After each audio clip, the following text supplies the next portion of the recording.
اور حکومتی سطح پر اپنے رعایا کے ساتھ مساوات اور عدل و انصاف کرنے والا، اور دوسری طرف زہد، تقوی، پرہیزگاری کے دامن کو تھامنے والا، اگر اسلامی تاریخ میں سب سے آگے کوئی شخص نظر آتا ہے تو وہ جناب عمر بن خطاب رضی اللہ تعالی عنہ ہیں، جنہوں نے فتوحات کا سلسلہ بھی جاری رکھا، اپنے رعایا کے ساتھ عدل و انصاف، مساوات کو بھی برقرار رکھا، اور زہد اور تقوی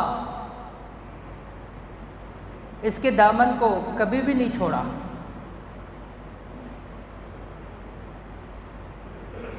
اور عمر رضی اللہ تعالی عنہ کا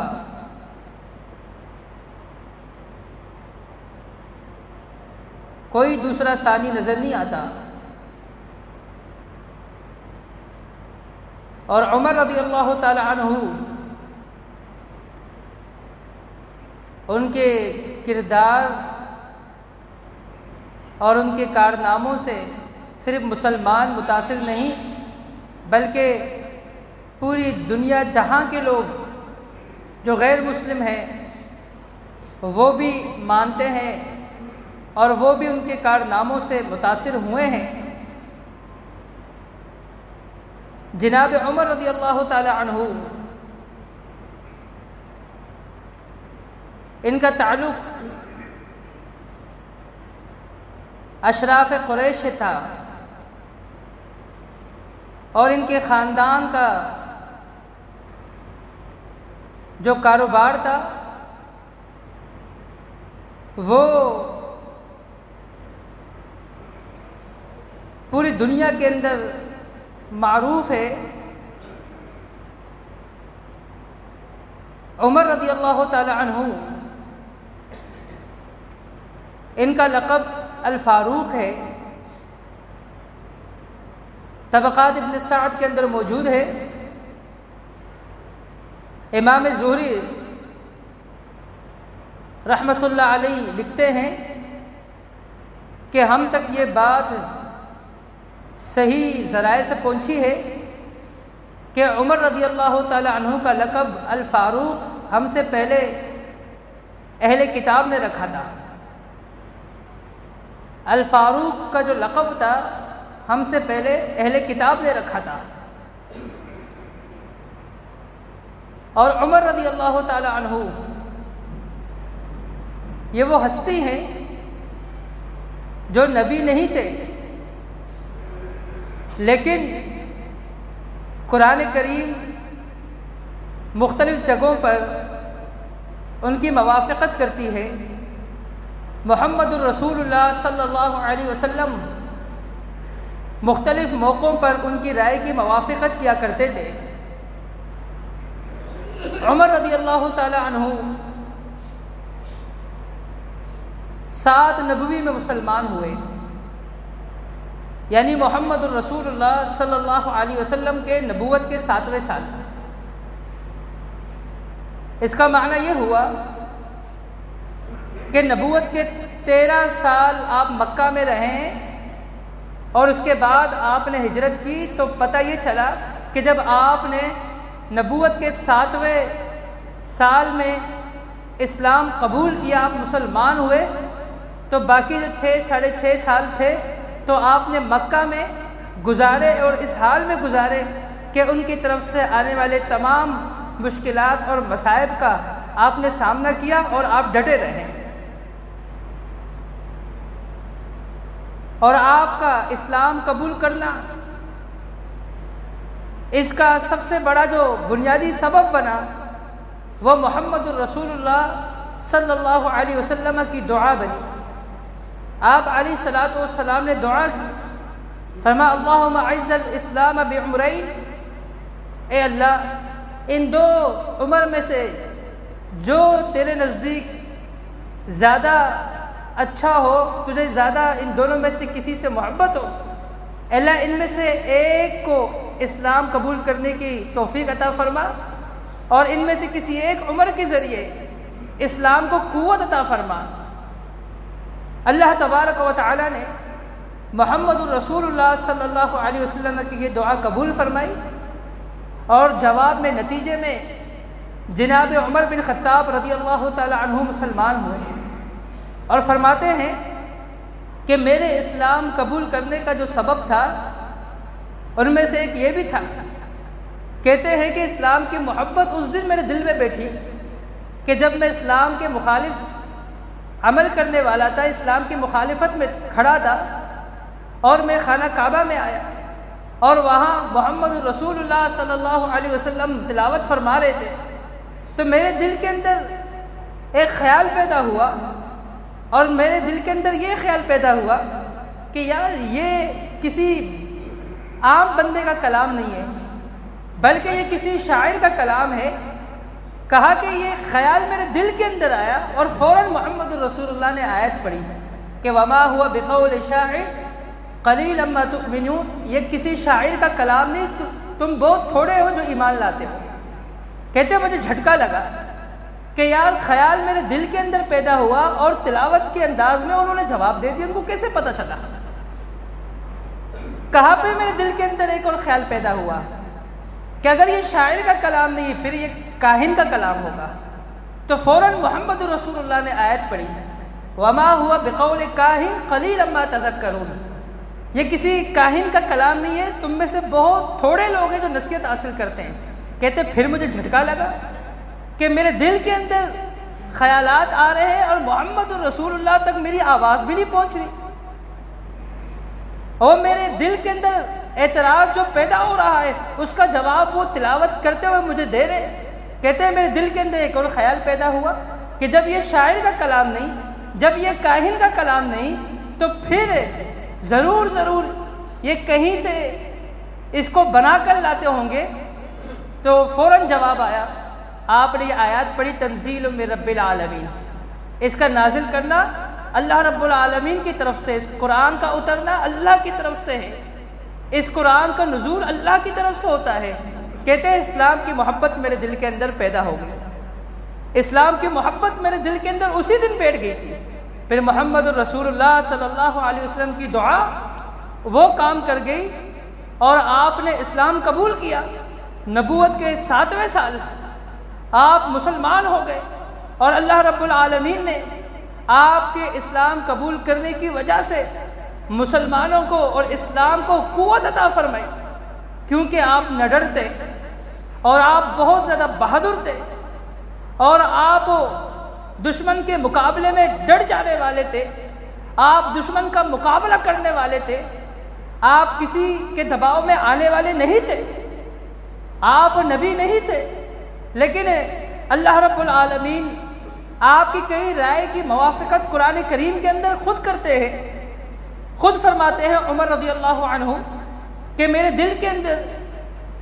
ایک خیال پیدا ہوا، اور میں نے آ کر اپنے اس خواہش کا، اپنے اس خیال کا محمد الرسول اللہ صلی اللہ علیہ وسلم سے اس کا اظہار کیا۔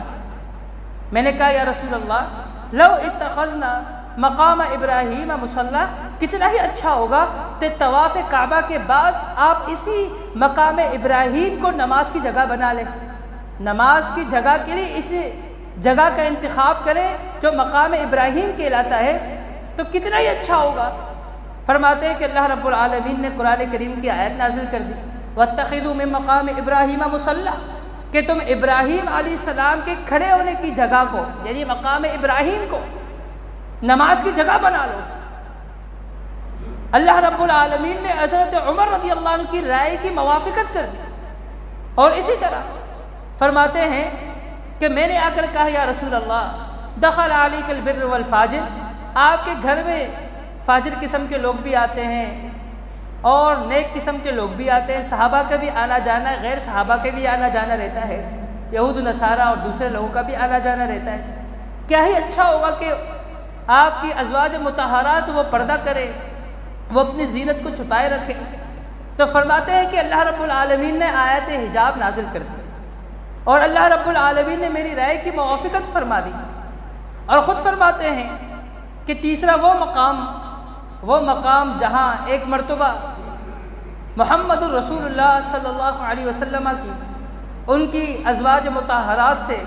کسی معاملے میں بحث ہو گئی اور کوئی جو ہے جھڑپ ہو گئی، اور میں نے آ کر ازواج مطہرات کو نصیحت کی، اور سلمہ نے پھر آ کر کہا کہ جو نصیحت آپ ہمیں کر رہے ہیں، کیا محمد الرسول اللہ بھی یہ نصیحت ہمیں کر سکتے ہیں؟ تو وہ کیوں نہیں کرتے؟ کہا کہ میں نے نصیحت یہ کی تھی کہ محمد الرسول اللہ کے لیے ازواج کی کوئی کمی نہیں ہے، اگر آپ لوگ اسی طرح رہے اور محمد الرسول اللہ صلی اللہ علیہ وسلم کو تنگ کرتی رہی، وہ چیزیں آپ مانگتی گئی جو وہ آپ کو دے نہیں سکتے، تو آپ اور ان کے بیچ میں اگر اسی طرح معاملہ چلتا رہا تو یاد رکھیے گا ان کے لیے اللہ رب العالمین آپ سے بہترین عورتوں کا انتخاب فرما دے گا۔ فرماتے ہیں کہ میں نے جب یہ بات کہی، اللہ رب العالمین نے میری موافقت میں، میری اس رائے کی موافقت میں قرآن کریم سورہ تحریم کی آیت نازل فرما دی۔ فرمایا عسیٰ ربہ ان یبدلہن خیرا منکن، قریب ہے کہ آپ کا پروردگار آپ خواتین کی جگہ اور ازواج سے اللہ تبارک و تعالی اپنے پیغمبر کو نواز دے، آپ سے بہتر عورتیں ان کو عطا کر دے، آپ سے بہتر بیویاں انہیں عطا کر دے۔ عسیٰ ربہ ان طلقکن ان یبدلہ ازواجا خیرا منکن مسلمات مؤمنات، اور قریب ہے کہ محمد الرسول اللہ آپ کو طلاق دے اور پھر آپ کی جگہ اور عورتوں کا اللہ ان کے لیے انتخاب فرما دے، اور آپ ان عورتوں سے نکاح کر دے اور وہ آپ کے ازواج کے اندر آ جائے اور وہ آپ کے نکاح میں آ جائے۔ تو فرمایا کہ وہ پھر ایسی ہوگی مسلمات، فرما بردار ہوگی اور عاجزی کرنے والی ہوگی، اور وہ عبادت کرنے والی ہوگی، روزے رکھنے والی ہوگی، ثابت قدم رہنے والی ہوگی، سیبات و ابکارا، اور ان میں سے چند بیویاں جو ہے وہ غیر کنواری ہوگی، اور چند ایسی ہوگی جو کنواریاں بھی ہوگی، وہ ابکارا باکرا ہوگی۔ تو فرماتے ہیں کہ جو میں نے باتیں کی تھی ازواج مطہرات کو نصیحت کرتے ہوئے، اللہ رب العالمین نے میری رائے کی موافقت فرما دی، اور اللہ رب العالمین نے بالکل اسی طرح اللہ رب العالمین نے قرآن کریم کے اندر آیات نازل فرما کر، اور جو میں نے کہا تھا اسی کے مطابق اللہ رب العالمین نے امہات المؤمنات کو سمجھایا اور ان کو نصیحت کی۔ اور اسی طرح اور بھی بہت سارے مقامات ہیں۔ محمد الرسول اللہ صلی اللہ علیہ وسلم کے پاس وہ ایک مرتبہ آئے، اور وہ اس وقت آئے تھے کہ جب محمد الرسول اللہ صلی اللہ علیہ وسلم کا بھیجا ہوا ایک قاصد، جسے پیغمبر نے خود بھیجا تھا، جو ایک معروف صحابی ہے جن کا نام سیدنا ابو ہریرہ رضی اللہ تعالی عنہ، نام ان کا تو عبد الرحمن الدوسی ان کا نام ہے، لیکن وہ معروف اپنی کنیت سے زیادہ ہیں کہ ابو ہریرہ رضی اللہ تعالی عنہ۔ محمد رسول اللہ نے فرمایا کہ یہ میرے 2 جوتیاں آپ اپنے پاس رکھیں، اور یہ بطور نشانی ہوگی کہ جو آپ پیغام لوگوں تک پہنچا رہے ہیں، تو وہ پیغام آپ اپنی طرف سے لوگوں کو نہیں پہنچا رہے، بلکہ میں نے آپ کی ذمہ داری لگائی ہے، میں نے آپ کی ڈیوٹی لگائی ہے، اور آپ اس باغ کے پیچھے جائیں اور جس سے بھی آپ ملیں گے آپ ان سے صرف میرا پیغام ان تک پہنچا دینا، اور جو میرے اس پیغام کو مان لے ان کو جنت کی بشارت دینا۔ اور وہ پیغام کون سا تھا؟ وہ پیغام یہ تھا کہ ابو ہریرہ، جو بندہ میری وحدانیت کا اقرار کر دے، محمد الرسول اللہ صلی اللہ علیہ وسلم کے آخری نبی ہونے کا اقرار کر دے، اور بالکل یقین رکھتے ہوئے، تو فرمایا فبشرہ بالجنہ، اس کو جنت کی خوشخبری دیجیے گا۔ فرماتے ہیں کہ اس باغ کے پیچھے جب میں گیا، اور وہاں پر سب سے پہلے جو کسی شخص سے میری ملاقات ہوئی، تو وہ کسی اور سے نہیں بلکہ جناب عمر سے میری ملاقات ہوئی۔ جناب عمر مجھ سے ملے تو کہا کہ یہ جوتے آپ کے ہاتھوں میں یہ کس کے؟ کہا محمد الرسول اللہ صلی اللہ علیہ وسلم کے۔ فرمایا کہ اچھا کس مقصد کے لیے آپ نکلے ہو، آپ کو کیوں بھیجا ہے؟ کہا اس لیے کہ میں محمد صلی اللہ علیہ وسلم کا پیغام لوگوں تک پہنچا دوں کہ من قال لا الہ الا اللہ وان محمد رسول اللہ، یا من یشہد ان لا الہ الا اللہ وان محمد رسول اللہ فبشروا بالجنہ، کہ جو لا الہ الا اللہ اور محمد الرسول اللہ اس کی گواہی دے اور مستیقنا بقلبہ، اور اس پر یقین رکھنے والا ہو اور دل سے اس کی تصدیق کرنے والا ہو، تو فرمایا کہ میں اس کو جنت کی خوشخبری سنا دوں۔ تو اللہ کے نبی نے میری یہ ذمہ داری لگائی ہے، میری یہ ڈیوٹی لگائی ہے، اور اسی لیے میں نکلا ہوں۔ اور مجھے کہا کہ اگر کوئی یقین نہ کرے یہ 2 جوتیاں بطور نشانی ہے، تو کہا کہ عمر دیکھ لو یہ 2 جوتیاں بطور نشانی ہے محمد الرسول اللہ کی ہے۔ تو فرمایا اچھا، تو فرماتے ہیں فضربا، فوراً انہوں نے جو ہے زور سے ایک مکہ مارا میرے سینے کے بیچ میں، اور میں گر پڑا، اور گرنے کے بعد جب میں ہوش میں آیا میں محمد الرسول اللہ کے پاس گیا۔ محمد الرسول اللہ صلی اللہ علیہ وسلم کے پاس جب میں گیا تو محمد الرسول اللہ صلی اللہ علیہ وسلم نے فرمایا ابو ہریرہ تجھے کیا ہو گیا ہے؟ تجھے تو میں نے کام کے لیے بھیجا تھا، تو واپس اس حال میں کیسے آیا ہے؟ کہتے میں جواب دینے والا تھا، پیچھے عمر رضی اللہ تعالیٰ عنہ تشریف لے کر، اور عمر رضی اللہ تعالیٰ عنہ نے تشریف لا کر وہ کہنے لگے یا رسول اللہ آپ نے اس کو بھیجا ہے، لیکن میری یہ رائے ہے کہ لوگوں تک یہ بات، یہ پیغام نہ پہنچائی جائے کہ جس نے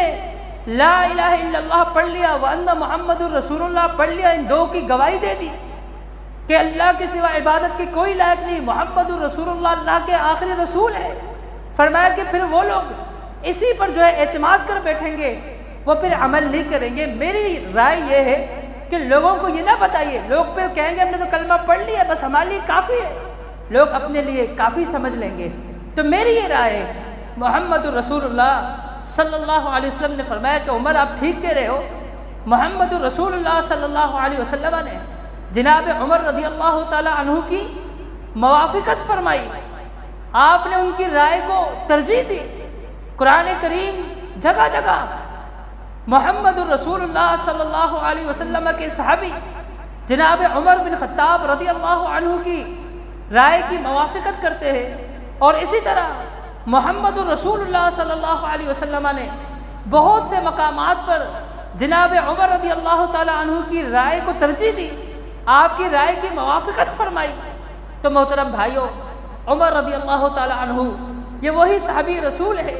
جن کے متعلق محمد الرسول اللہ نے فرمایا لو کان بعدی نبی لکان عمر، اگر میرے بعد نبوت کا سلسلہ منقطع نہ ہوتا، میرے بعد بھی اگر کسی نبی کی آمد باقی رہتی تو فرمایا وہ کوئی اور نہ ہوتا بلکہ وہ عمر رضی اللہ عنہ ہی ہوتے۔ اگر میرے بعد کوئی نبی ہوتا تو وہ جناب عمر ہوتے، لیکن اللہ نے میرے بعد نبوت کا سلسلہ ختم کر دیا ہے، لا نبی بعدی، میرے بعد کوئی نبی نہیں آنے والا۔ محمد رسول اللہ صلی اللہ علیہ وسلم نے آپ کے متعلق ایک خواب دیکھا تھا، اور آپ نے اس کی تعبیر بیان کی۔ جب جناب عمر نے پوچھا فما اولتہ یا رسول اللہ، اس کی تعبیر بھی بتائیے۔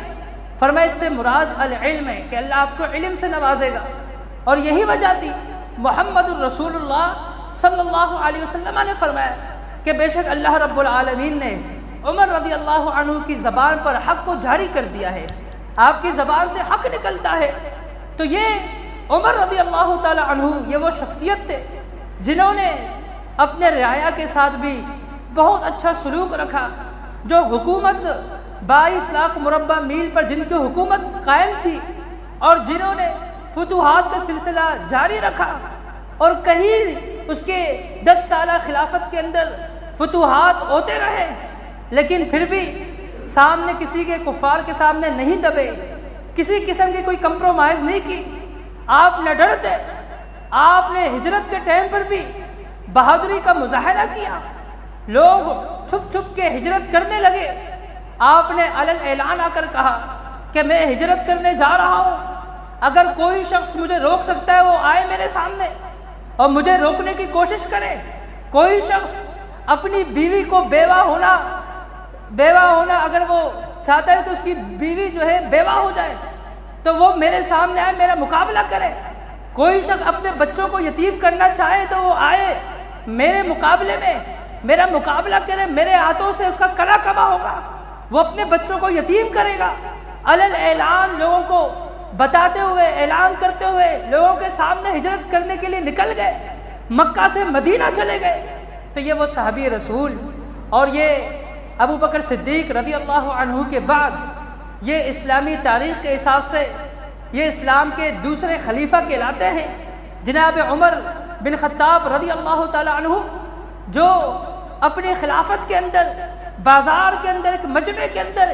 ایک بوڑھی خاتون وہ ان کو بہت ساری باتیں سناتی ہے، اور ساتھ میں کھڑے دوسرے لوگ کہتے ہیں امیر المؤمنین آپ صرف حکم کیجئے، آپ صرف اشارہ کر دیجئے، آپ دیکھیں اس کو ہم کس طرح سزا دیں۔ کہا نہیں، یہ جو کہہ رہی اس کا حق ہے کہ یہ جو مجھ سے کہہ رہی ہے کہ ایک میں بوڑھی عورت ہوں عمر اور آپ کو میرا خیال نہیں، اتنی بڑی آپ کی حکومت میں ایک بوڑھی خاتون رہتی ہے۔ کہا کہ آج اسے کہنے دے، یہ جو کہہ رہی ہے حق کہہ رہی ہے کہ مجھے اس کا خیال رکھنا چاہیے تھا۔ آپ نے یہ نہیں کہا کہ اتنی بڑی میری حکومت، میں امیر المؤمنین، تو ایک عام سی بوڑھی خاتون آ کر مجمع کے اندر بازار میں سب لوگوں کے سامنے میرے سامنے کھڑی ہو کر مجھے باتیں سنا رہی ہے۔ آپ نے کوئی ایسا رویہ اختیار نہیں کیا، اور دیکھنے والے وہ پہلے تو پریشان تھے، بعد میں وہ آپ کی سیرت کو دیکھ کر بہت زیادہ آپ سے متاثر ہوئے۔ وہی عمر بن خطاب رضی اللہ تعالی عنہ، ان کی شہادت ہوتی ہے، اور ان کی شہادت سے پہلے وہ ایک المناک واقعہ پیش آتا ہے۔ آپ دعا کیا کرتے تھے، اللہ سے ہمیشہ شہادت کی آپ دعائیں مانگا کرتے تھے۔ اللہم ارزقنی شہادتا فی سبیلک وفی بلد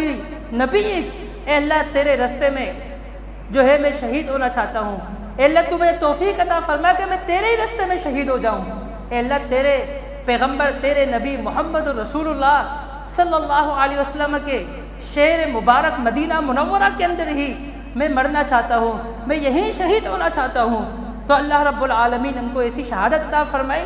کہ نماز میں کھڑے ہیں اور نماز پڑھانے لگے ہیں، ابو لولو مجوسی بدبخت وہ آگے بڑھا، اس نے آپ پر وار کیا اور آپ کو اس نے زخمی کیا۔ ابو لولو مجوسی کو اسی وقت چادر اس کے اوپر ڈال کر اس کو پکڑا گیا، اس نے اس وقت کئی لوگوں کو اور بھی زخمی کر دیا، لیکن بہرحال اس کو موت کے گھاٹ اتار دیا گیا، اس کا کلا کما کر دیا گیا۔ اور آپ جب ہوش میں آئے، آپ نے پوچھا کہ ذرا یہ بتائیے کہ مجھ پر وار کرنے والا کون تھا؟ کہا کہ وہ ابو لولو مجوسی تھا۔ کہ اللہ تیرا شکر ہے کسی مسلمان نے، کسی کلمہ گو نے مجھ پر وار نہیں کیا، یہودی نے مجھ پر وار کیا ہے، اے اللہ میں تیرا شکر ادا کرتا ہوں۔ آپ بیمار ہیں، آپ زخمی ہیں، اور آپ اپنے بیٹے عبداللہ بن عمر کو بھیجتے ہیں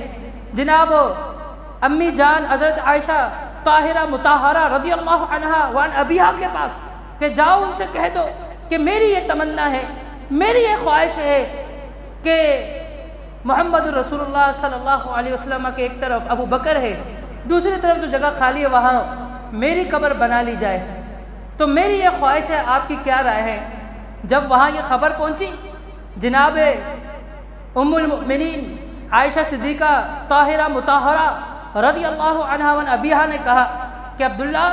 جائے اپنے والد صاحب سے کہہ دیجئے کہ اس جگہ کا انتخاب میں نے اپنے لیے کیا تھا، لیکن میں آپ کو اپنے اوپر ترجیح دیتی ہوں، مجھے کوئی اعتراض نہیں ہے۔ آپ محمد رسول اللہ صلی اللہ علیہ وسلم کے دوسرے جانب، ایک طرف ابو بکر ہے، دوسری جانب جو خالی ہے، آپ وہاں اپنی تدفین کروا سکتے ہیں اگر آپ کی وفات ہوئی، مجھے کوئی اس پر اعتراض نہیں ہے۔ جب آپ کو یہ خبر پہنچی آپ انتہائی خوش ہوئے، انتہائی خوش ہوئے۔ تو محترم بھائیوں،